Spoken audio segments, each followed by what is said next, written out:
Di saat negara masih berjuang menutup lubang defisit anggaran, di saat rakyat di pelosok masih kesulitan mengakses layanan kesehatan dan pendidikan, pemerintah Indonesia justru menaikkan kontrak besar. 48 jet tempur generasi kelima diborong dari Turki, senilai lebih dari 160 triliun rupiah. Satu pertanyaan pun langsung muncul di kepala. Mau dibayar pakai apa? Mari kita kupas apa alasan dibalik belanja super jumbo ini. Apa risikonya terhadap APBN dan masa depan ekonomi nasional?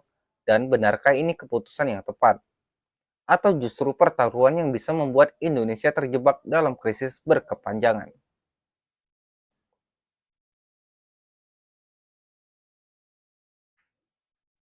Pada akhir Juli 2025 di Istanbul, Turki, pemerintah Indonesia resmi menaikkan kontrak pembelian 48 jet tempur siluman Kaan, pesawat tempur generasi kelima dengan total nilai lebih dari 160 triliun rupiah.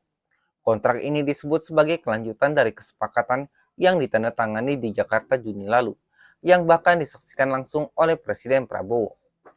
Namun, ekonom Bima Yudhistira dari Celios langsung mempertanyakan skema pendanaannya. Saya tidak mengerti, mau dibayar pakai apa? Dan pernyataan ini bukan tanpa dasar. APBN 2025 diperkirakan defisit sebesar 662 triliun rupiah. Sementara sekitar 25% penerimaan pajak Indonesia habis untuk membayar bunga utang yang mencapai 800 triliun rupiah. Utang negara sendiri saat ini telah menembus angka 10.269 triliun rupiah.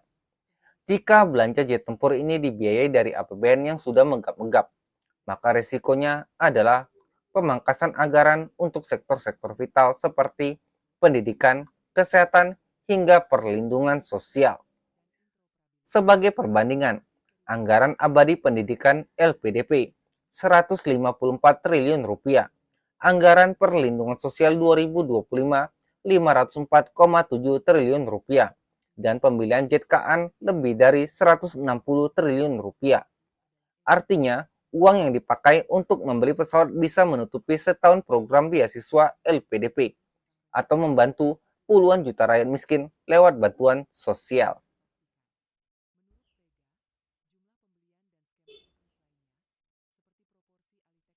Tentu ada alasan dari pemerintah. Menurut Menko Polhukam dan juga Mensesnek, pembelian ini adalah bagian dari modernisasi pertahanan nasional, terutama dalam menghadapi ketegangan global dan ancaman di kawasan. Indonesia tidak bisa lagi mengandalkan jet tua seperti F-16, Sukhoi, dan Hawk 200 yang sebagian besar usianya di atas 20 tahun. Jet tempur Kaan sendiri bukan pesawat sembarangan. Ini adalah produksi Turkish Aerospace Industries, didesain sebagai pesawat siluman generasi kelima dengan kecepatan lebih dari 2.200 km per jam, kemampuan super cruise, dan sistem sensor fusion yang canggih. Bahkan Indonesia menjadi pembeli pertama di dunia untuk jet ini, mengalahkan negara-negara seperti Arab Saudi, Azerbaijan, hingga Malaysia. Tapi, apakah kebutuhan ini benar-benar mendesak? Pengamat militer dari BRIN, Muhammad Haripin mengingatkan, kita jangan cuma beli pesawat, tapi lupa soal SDM, pelatihan, infrastruktur, dan doktrin yang sesuai. Ia menyoroti bahwa pembelian jet dengan sistem berbeda-beda dari berbagai negara justru bisa membuat operasional militer Indonesia tidak efisien. Selain itu, proses modernisasi kekuatan udara juga tidak hanya soal alat, tapi soal sistem, manajemen, dan kesiapan personel. Apakah kita punya cukup pilot yang bisa menerbangkan pesawat secanggih itu? Bagaimana dengan sistem logistik, perawatan, dan anggaran pemeliharaan yang tak kalah mahalnya?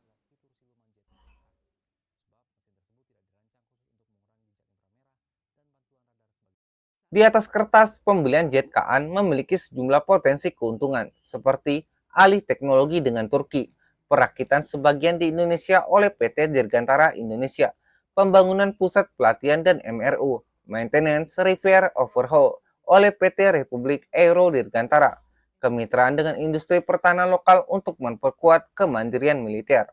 Artinya, proyek ini bukan cuma beli barang jadi, tapi juga bangun kemampuan dalam negeri. Namun, mari kita lihat sisi lainnya. Jika biaya perawatan dan pelatihan personel tidak direncanakan secara matang, jet ini bisa mangkrak di hanggar. Jika APBN makin terbebani, rakyat bisa mengalami pemotongan subsidi dan layanan dasar. Jika proyek ini dimanfaatkan oleh segelintir elit, maka ini akan jadi proyek mercusuar penuh konflik kepentingan. Dan jangan lupakan, ini bukan pertama kalinya Prabowo belanja besar-besaran. Sebelumnya, 42 jet rival dari Prancis senilai 132 triliun rupiah, 12 Emirates 2000 strip 5 bekas Qatar 11,8 triliun rupiah, 2 kapal Scorpion, 2 Airbus A400M, plus rudal, kapal frigate, dan alutsista lainnya. Total belanja pertahanan dalam 5 tahun terakhir hampir menyentuh 400 triliun rupiah. Pertanyaannya, berapa banyak dari itu yang benar-benar berfungsi optimal? Dan siapa yang mengawasi penggunaannya?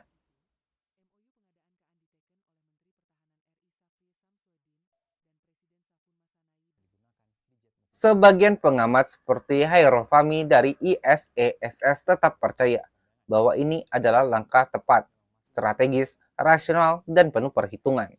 Menurutnya, pembelian dilakukan lewat skema jangka panjang, tidak langsung bayar tunai, dan dirancang untuk menjaga kesinambungan modernisasi militer hingga 2030.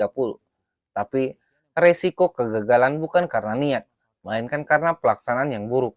Jika tidak ada pengawasan kuat, jika tidak ada transparan kepada publik, jika pengadaan hanya jadi proyek politik, maka rakyatlah yang akan membayar harganya. Bukan dalam bentuk jet tempur, tapi pemotongan subsidi, pendidikan yang terabaikan, dan kesehatan yang dikorbankan. Inilah dilema besar kita hari ini. Apakah membeli langit berarti harus mengorbankan bumi? Setiap negara butuh pertahanan, tapi pertahanan terbaik adalah rakyat yang sejahtera.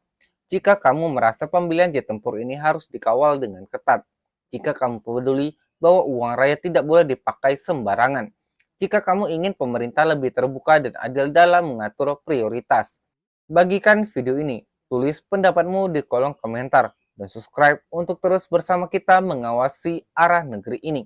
Karena pertahanan bukan cuma soal pesawat, tapi soal siapa yang sebenarnya dilindungi, negara, kekuasaan, atau rakyatnya sendiri.